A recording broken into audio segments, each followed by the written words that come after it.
sigla darating. Tingnan ninyo, sinubok ko kayo na parang mga tupa sa gitna ng mga asong gubat. Kaya't maging matalino kayong gaya ng ahas at maamo na gaya ng kalapati. Mag-ingat kayo sapagkat kayo tataktin at isasakdal sa mga kataas-taasang kapulungan ng mga hudyo. Hahagupitin kayo sa kanilang mga sinagoga.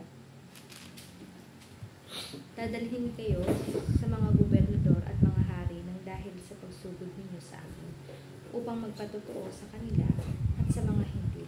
Kapag iniharap na kayo sa hukuman, huwag kayong mabahala kung ano ang inyong sasabihin o kung paano kayo magsasalita, sapagkat ipinagkaloob na sa inyo sa oras na iyon ng iyong sasabihin. Hindi kayo ang magsasalita, kundi ang Espiritu ng inyong Ama ang magsasalita sa pamamagitan ninyo. Ipagkakanulo ng kapatid ang kanyang sariling kapatid upang ipapatay, gayon din ang gagawin ng ama sa kanyang anak.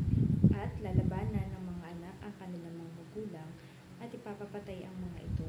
Kapopuotan kayo ng lahat dahil sa pagsunod sa akin. Ngunit ang mananatiling tapat hanggang wakas ang siyang maliligtas. Kapag inusig kayo sa isang bayan, tumakas kayo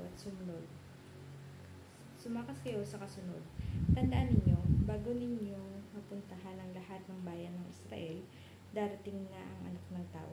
Walang alagad ang makahihigit sa kanyang guro at walang aliping makahihigit sa kanyang Panginoon, sapagkat sapat na matulad ang alagad ng kanyang guro at alipin sa kanyang Panginoon.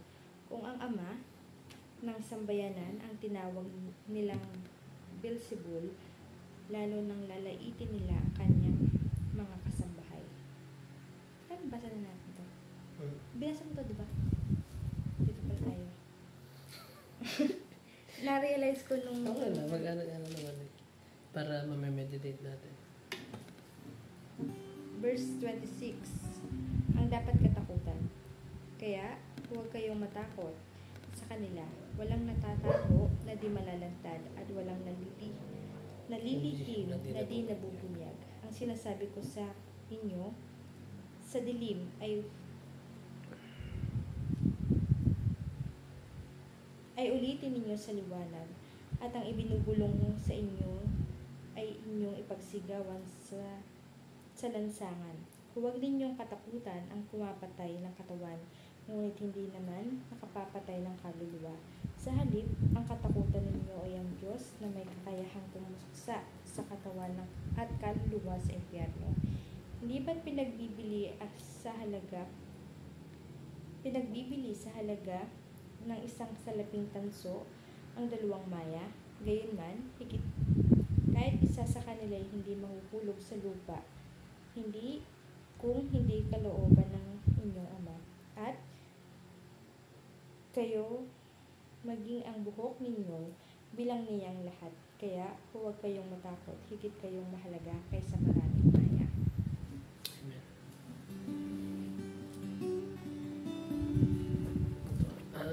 The devotion is, ang aming devotion ay Matthew chapter 10, 26 to 31. Sabi dito, no? At kayo, maging ang buhok ninyo ay bilang niyang lahat. Kaya huwag kayong matakot, higit kayong mahalaga kaysa maraming maya. Amen. So, ina-express lang ng Lord yung ano niya, yung kapangyarihan niya, pinapakita niya. Tinuturo niya doon sa mga alagad niya. Ngayon din sa atin, no? Kahit yung buhok natin bilang ng Diyos. Ibig sabihin, wala imposible sa Kanya. At sabi niya, mas mahalaga kayo kaysa sa mga maya, sa mga ibon. Pero din sinabi niya sa Matthew chapter 6.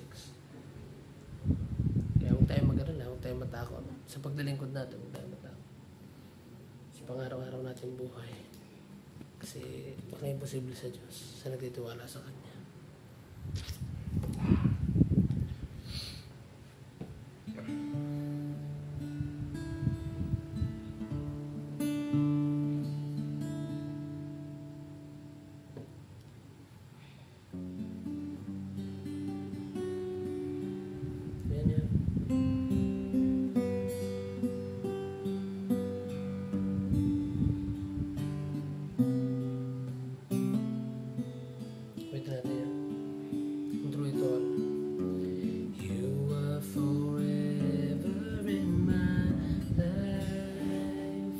You see me through the season.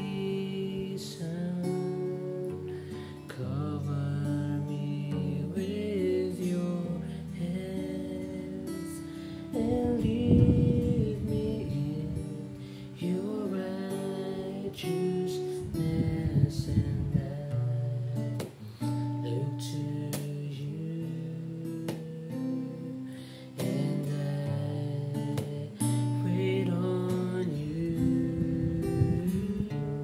I sing to you, Lord, a hymn of love for your faithfulness to me, and I'm carried in everlasting arms. You never let me go through it all. I sing to you, Lord, a hymn of love for your faithfulness to me. I'm carried in everlasting arms. You never let me go through it all.